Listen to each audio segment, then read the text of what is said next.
There's a war hidden in plain sight, waged by an enemy that has made themselves indispensable. I don't know what I believe anymore. Well, then believe this. I should not be here. That attack should have killed me.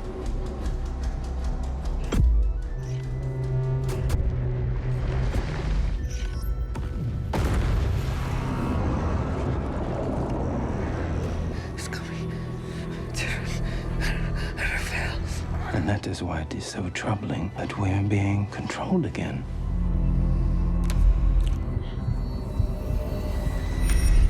You will be the one to see the burning truth.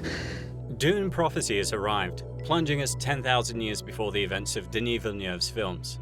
The series premiere, titled The Hidden Hand, wastes no time establishing a universe that feels both familiar and drastically different. Humanity is still reeling from the catastrophic war against thinking machines, and the scars of that conflict run deep, shaping every aspect of this fragile society. Known as the Butlerian Jihad, it was one of the most pivotal and foundational events in the Dune universe. It wasn't just a war, it was one that reshaped humanity forever. Long before the time of Paul Atreides or the machinations of the Bene Gesserit, humanity became reliant on advanced technology, creating machines capable of mimicking and eventually surpassing human intelligence.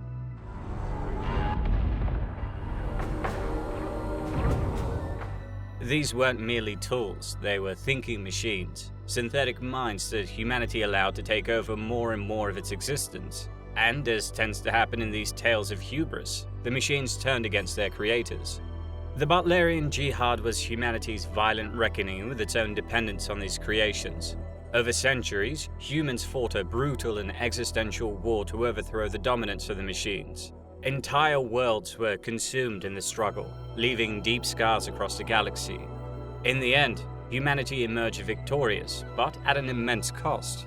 The victory was a philosophical shift, a collective decision to reject and ban all thinking machines, which became enshrined in law. Any machine made in the likeness of a human mind was outlawed, with violators facing the harshest punishments. Out of this war rose the cultural, political, and technological framework we see in the Dune saga. Without advanced AI, humanity turned inward, developing and honing its own capabilities. The Mentats emerged as human computers, trained to process vast amounts of information with staggering precision. The Bene Gesserit cultivated unmatched mental and physical discipline, honing their ability to manipulate genetics, politics, and even the truth itself, while the Spacing Guild mastered space travel, relying on spice-engineered navigators to replace the computational power once provided by machines. I have a massive video series exploring all of these factions in great detail, links in the description. But for the purposes of this video, all you need to know is that the Butlerian Jihad left a lasting mark on every institution in the Dune universe, ensuring that humanity would never again surrender its fate to artificial intelligence. But the Butlerians turned fear into violence and panic into a weapon. By creating imaginary problems and raising the specter of non-existent enemies, they transform common people into a wild herd that destroys everything they do not understand. The mantra, "Thou shalt not make a machine in the likeness of a human mind," became more than a law. It was a creed, a reminder of the dangers of hubris and the fragile balance between progress and destruction. In many ways, the Jihad represents the Dune universe's warning against the perils of losing touch with what it means to be human. Humans tried to develop intelligent machines as secondary reflex systems, turning over primary decisions to mechanical servants. Gradually, though, the creators did not leave enough to do for themselves. They began to feel alienated, dehumanized, and even manipulated. Eventually, humans became little more than decisionless robots themselves, left without an understanding of their natural existence. When Dune prophecy begins, it is a time of rebuilding and rediscovery. Institutions that loom large in the Dune mythos are in their infancy. The Bene Gesserit, for instance, are not yet the enigmatic, calculating force we've come to know. They exist here as the fledgling Sisterhood, a group still carving out its place in a fractured galaxy. Meanwhile, the Imperium itself is in a precarious state. House Carino's grasp on the throne is tenuous at best, and the noble houses are circling like vultures, each scheming to expand their influence. Every action, every whispered alliance is steeped in the shadow of the brutal machine war, a conflict that haunts the collective psyche of the universe and clouds the judgment of those in power. Your mind must be within your control. Only then can you discern the truth. Through the narration of Valia Harkonnen, the history of the Butlerian Jihad is challenged. While popular accounts glorify an Atreides' victory and frame her ancestor as a coward, Valia boldly declares this narrative a fabrication and vows to expose the truth.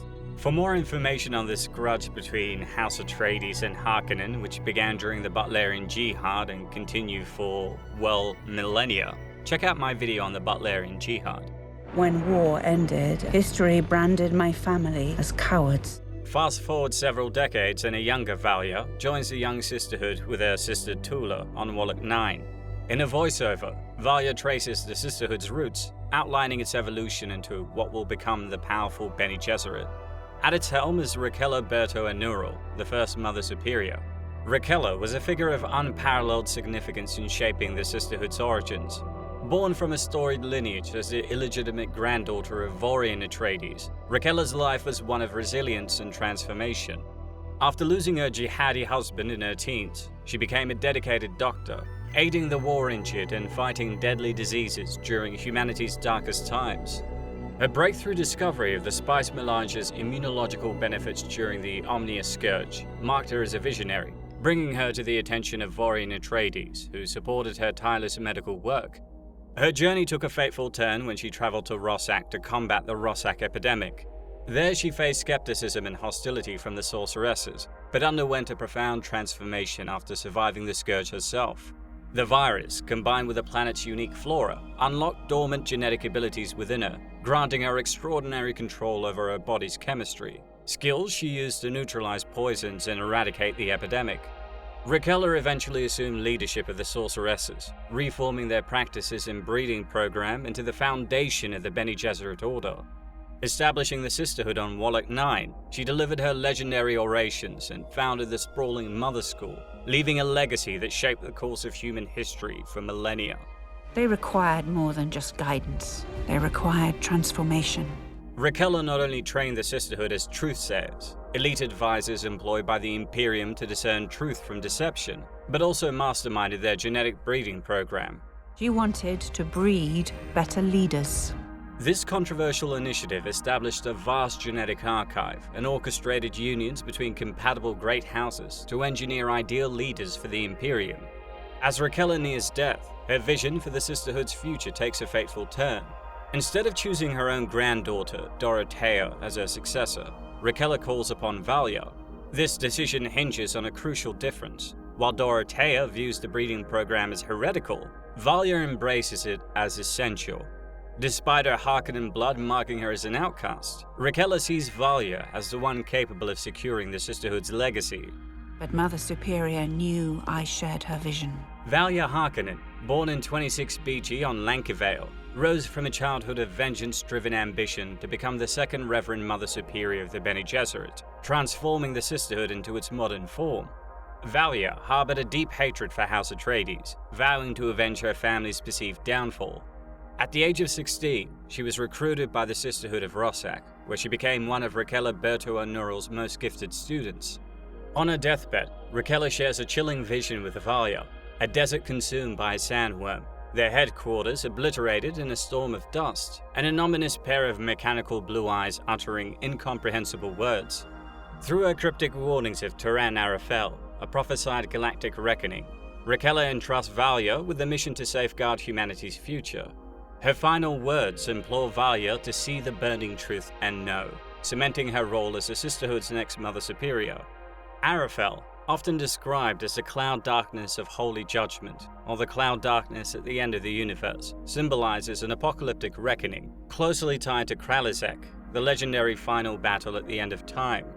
It represents not just physical destruction, but a cosmic upheaval of profound spiritual and existential significance. What's interesting is that this is in direct contrast to what Leto II, the God Emperor of Dune, would say over 10,000 years later, as he too lay dying. His final words to Siona Atreides and Duncan Idaho carried a cryptic reassurance. Do not fear the Ixians. They make the machines, but they can no longer make Arafel. I know. I was there. This statement reflects Leto's ultimate understanding of humanity's trajectory, something Raella is unable to see clearly. He believed that while the Ixians excelled in creating advanced technology that skirted the boundaries of forbidden machine intelligence, they lacked the power to manifest Darafel, a force of divine judgment and universal consequence. I don't want you to get too distracted on Leto II right now, but if you want more information on him, check out my video on the God Emperor. We must create the path and lead others to it with. It should be noted that in the books, Raella had actually intended for both Valia and her granddaughter Dorothea to lead the sisterhood together. Ultimately though, Valia's resolve to fulfill Raella's vision sets her on a collision course with Dorothea. You'd risk our destruction to keep your principles pure. Interpreting the vision as a call to place her sister on the imperial throne, Valia faces fierce opposition. Dorothea not only denounces this ambition, but also attempts to destroy the genetic matrix, a vital repository of the Great House's genetic records. This power struggle reaches its climax after Raella's death, which fractures the sisterhood. When Dorothea openly defies Valia's authority, the newly appointed Mother Superior employs a groundbreaking ability she'd been developing called the Voice to compel Dorothea to end her own life. Face me! Private imperial threat! This ruthless act secures Valia's control and underscores her determination to carry out Raella's mandate, no matter the cost. Solidifying herself as the only leader, she would eventually rename the sisterhood as the Bene Gesserit, shaping the order into a lasting force of manipulation and influence that would define the Imperium for centuries to come. You wish to serve the great houses, you must first exert power over yourself. 116 years after the Butlerian Jihad, and over 10 millennia before the birth of Paul Atreides, Valia has risen to become the formidable Mother Superior of the Sisterhood, with her sister Tula by her side. Together, they instruct their students in training. While they're now in their infancy, the Bene Gesserit will go on to become one of the most enigmatic and powerful factions in the Dune universe. To understand them, you have to look beyond the surface. The Bene Gesserit aren't warriors in the traditional sense. They don't wield power through brute force. Instead, they operate from the shadows, subtly influencing the course of history through their unparalleled training and manipulation of politics, religion, and even biology. They master the mind, body, and spirit to exert control over themselves and the galaxy. Their philosophy, training, and abilities are rooted in the belief that self-mastery is the key to mastering the universe. The foundation of their teachings rests on the axiom, "My mind controls my reality," with the ultimate goal of achieving unparalleled control over both internal and external forces. Their intense, multifaceted training transforms candidates into living instruments of influence, capable of manipulating events, people, and even the very fabric of reality. Our aim is not to broaden the princess's worldview, it's to adhere her to our own. The Bene Gesserit training program spans years and is built on the principle that the path to power lies in understanding and controlling every aspect of oneself. Through rigorous mental and physical regimens, candidates develop the ability to observe reality with detached objectivity while mastering their bodies to perform extraordinary feats.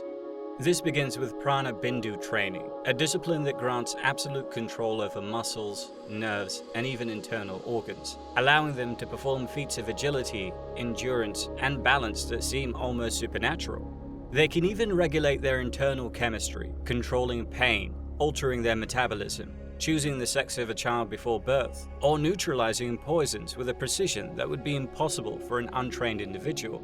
Their mental training is equally intense. Through Niyat, logic and linguistics, they learn to discern deeper meanings in language, body language, and tone, synthesizing these inputs instantly to uncover hidden truths. Tapas, austerity practices, and Apsana, meditative focus, harmonize the body and mind, while Adab allows them to integrate new information seamlessly with the knowledge they've already stored. This constant refinement of mental acuity ensures that their reasoning is as precise as their physical actions. At the apex of their training, students can achieve simul flow, enabling them to process multiple streams of thought simultaneously, giving them intelligence and foresight beyond ordinary comprehension. Through mental discipline, they gain the ability to access and organize vast amounts of information, suppress emotions, and think with near-perfect clarity. Their memories are so highly developed that Reverend Mothers can even access the genetic memories of their ancestors, carrying the wisdom and the burdens of countless generations. One of the most infamous abilities is the voice, a weapon of pure manipulation. The voice allows a Bene Gesserit to modulate her speech in such a way that it bypasses a listener's conscious mind and compels them to obey. It's not magic, it's a mastery of pitch, tone, and psychological manipulation, all honed through years of relentless practice. A single command from a trained sister can reduce the most stubborn individual to compliance, and in this way, the Bene Gesserit turn words into weapons. Humanity's greatest weapon is the lie. Their training also includes the art of observation and deduction. Bene Gesserit sisters can read subtle body language and micro-expressions, unraveling lies and uncovering hidden truths. This makes them formidable in political arenas where deception is the norm. Human beings rely on lies to survive. Pupils dilate, changes in breathing, perspiration on the brow. They are equally adept at manipulating others, planting ideas and steering entire civilizations without anyone realizing they've been influenced. Ultimately, the Bene Gesserit are defined by their absolute commitment to their cause. They're not inherently good or evil, they're pragmatists, using whatever tools are necessary to achieve their goals.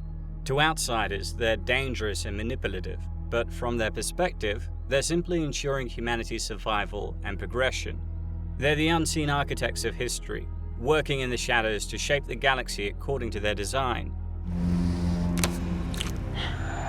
Right now, while it is young, the Sisterhood is thriving, drawing young women from across the galaxy eager to become truthsayers. Anticipation mounts as they prepare to welcome Princess Inez Carino, heir to the Golden Lion throne, into their ranks. Inez is set to spend a decade training with them, and her impending arrival disrupts the daily rhythms of the other students. Recognizing the significance of this opportunity, Valia and Tula meticulously select a student to mentor Inez. With the Emperor lacking true-born sons, Inez's future child is poised to inherit the throne. Valia envisions bringing Inez under the Sisterhood's influence, believing that installing a sister as the ruler could avert the prophesied catastrophe known as Tyrann Arafel.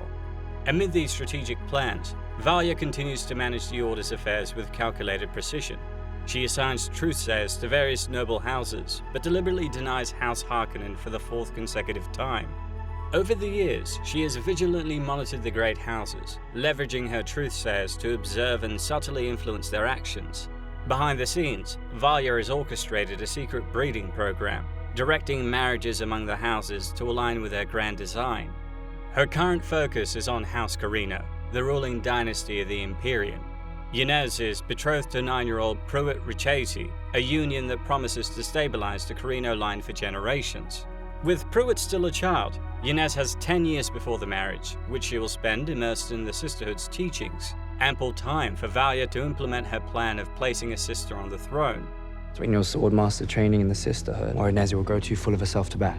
To further manipulate the situation, Valia has positioned truthsayer Kasha alongside Emperor Javico Carino and Princess Inez, ensuring they remain within her sphere of influence.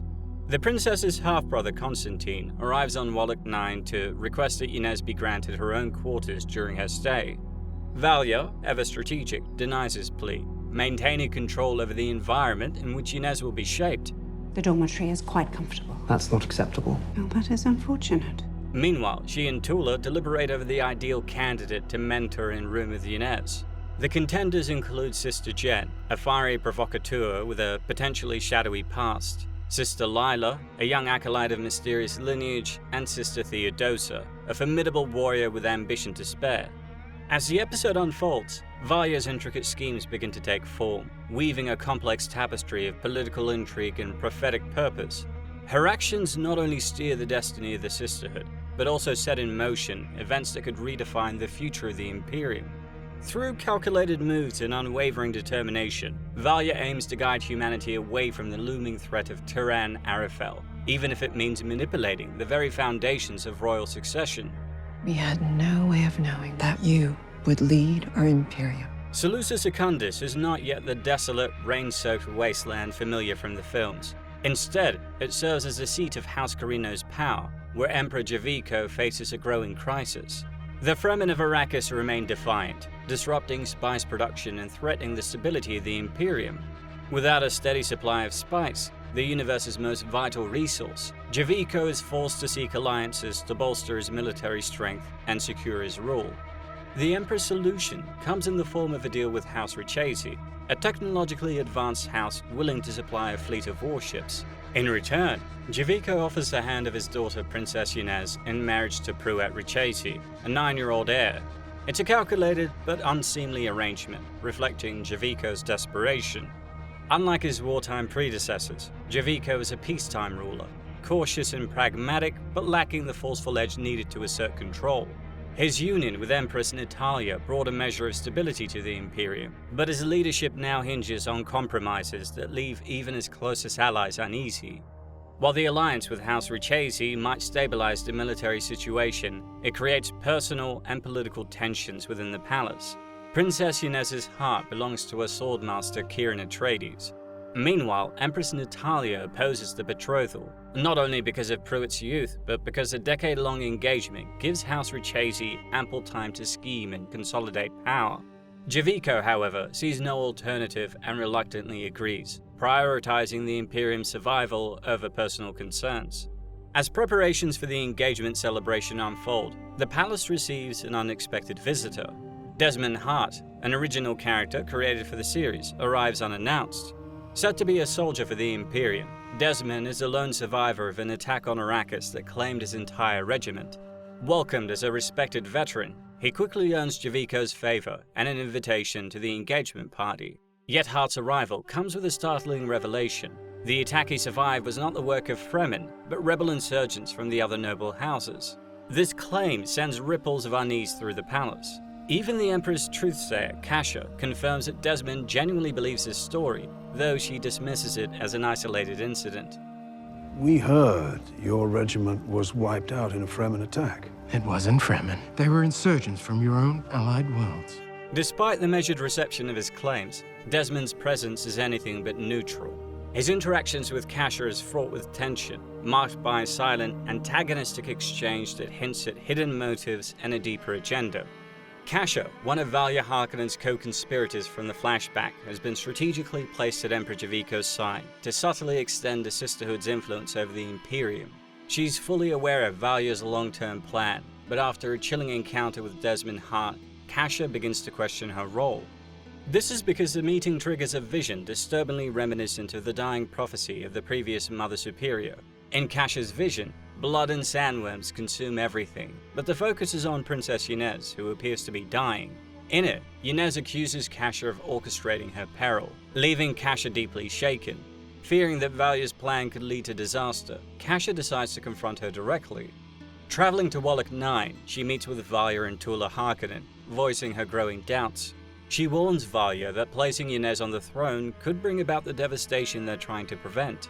Valia, unwavering in her belief that she was chosen by the late Mother Superior for a reason, refuses to entertain Kasha's concerns. She dismisses the possibility of altering her plans, insisting that the royal wedding must proceed as intended. Despite Kasha's warnings, Valia's conviction remains ironclad. To lose faith in a plan that has been decades in the making. To placate her, Valia invites Kasha to stay with the Sisterhood overnight, ostensibly to help her realign with their purpose. But behind the scenes, Tula urges Valia to reconsider whether Inez is truly the right candidate for their grand scheme. It's so unlike her to abandon her post at this precarious time. That's exactly my point. Valia, however, sees Kasha's dissent as a potential threat and suggests removing her from the Emperor's side altogether, questioning her loyalty to the Sisterhood's ideals. The tension between them underscores the fragility of their shared mission and sets the stage for further conflict. The royal engagement proceeds on Seleucia Secundus, but the celebration quickly takes a dark turn. Inez understands the potential of her engagement to young Pruett.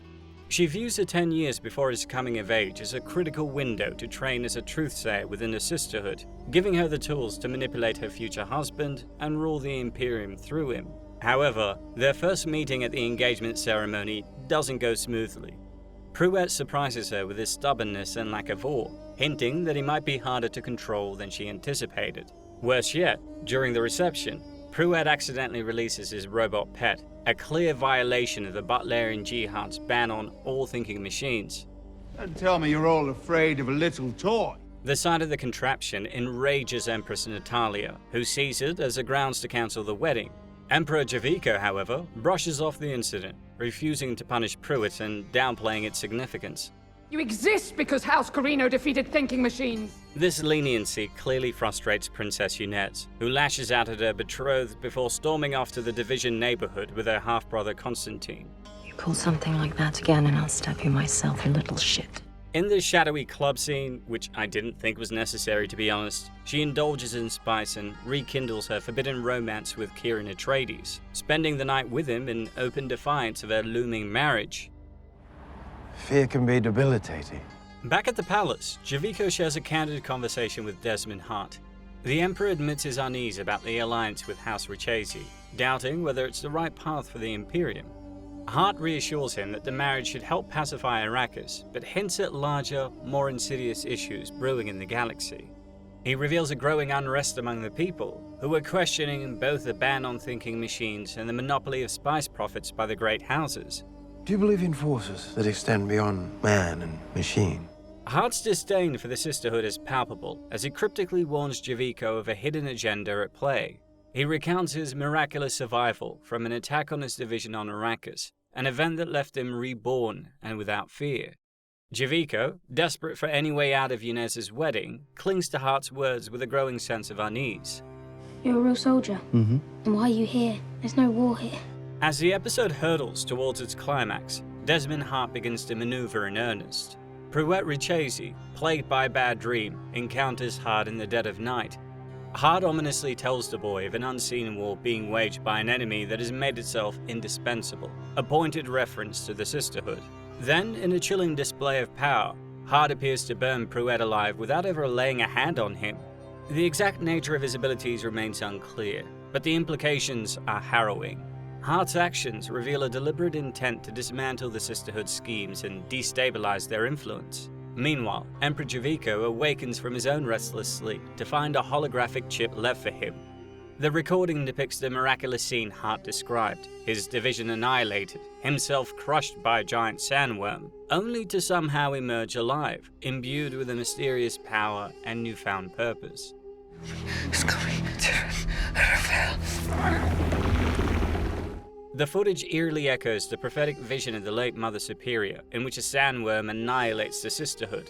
To win a war requires sacrifice, and yours won't be in vain. The parallels between Hart and the vision suggest he represents the existential threat that Mother Superior warned Valia about, a harbinger of the destruction she seeks to prevent. The episode's final moments cement this ominous connection. Kasha, burned alive in the same inexplicable manner as Pruett, meets a grisly end. Her death stirs Valia, recalling the Mother Superior's cryptic message that she alone would see the burning truth and know what to do with it. For Valia, the horrific event only reaffirms her belief that she must stay the course, pushing the Sisterhood to the extreme plan she's envisioned. I see, Mother. How Desmond Hart is linked to Kasha's death and how he survived the attack on Arrakis are a mystery, but his growing shadow over the Imperium signals a dangerous new player in the unfolding drama. I think that considering we see Desmond swallowed and killed by a sandworm, he might actually be a Gola, a being grown from the genetic material of a deceased individual. With the right conditioning and external triggers, a Gola can recover the memories and personality of its original self, effectively resurrecting the dead with all their knowledge and skills intact. The Bene Gesserit, masters of genetic manipulation, perfected the process, using Golas as tools for political leverage, espionage, and revenge. If Desmond Hart is a Gola, he could be a calculated weapon designed to destabilize the Bene Gesserit and undermine the Emperor, engineered by the Bene Gesserit. Hart's existence, if tied to the Gola process, could signify a dangerous escalation in the secret war for control of humanity's future.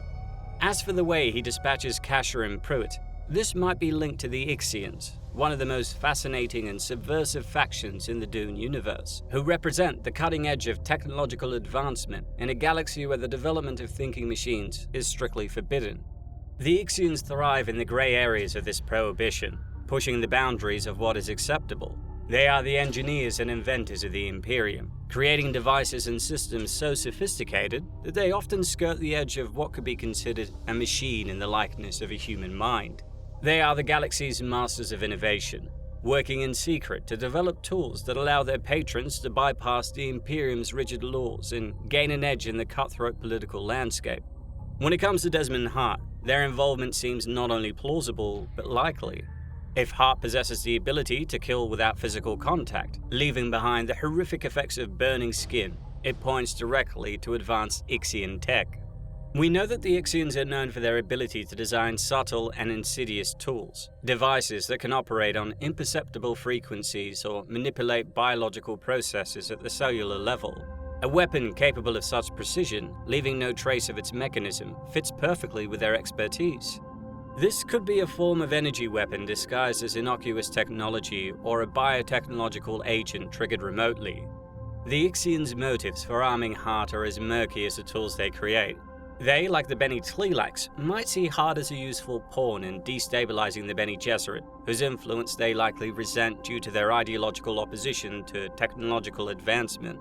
By supplying Hart with such a device, the Ixians could disrupt the Sisterhood's plans while remaining in the shadows, their hands clean of direct involvement.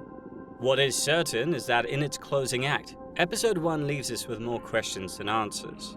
Desmond Hart's enigmatic power, his connection to the Sisterhood's visions, and his role in destabilizing the Imperium set the stage for a tense, high-stakes confrontation. As the Sisterhood's influence faces a mounting threat, Valia's resolve hardens, promising an inevitable clash between ambition, prophecy, and potentially rebellion. Father says we become far too strict about such things. More and more people question if we're too quick to discard the machines.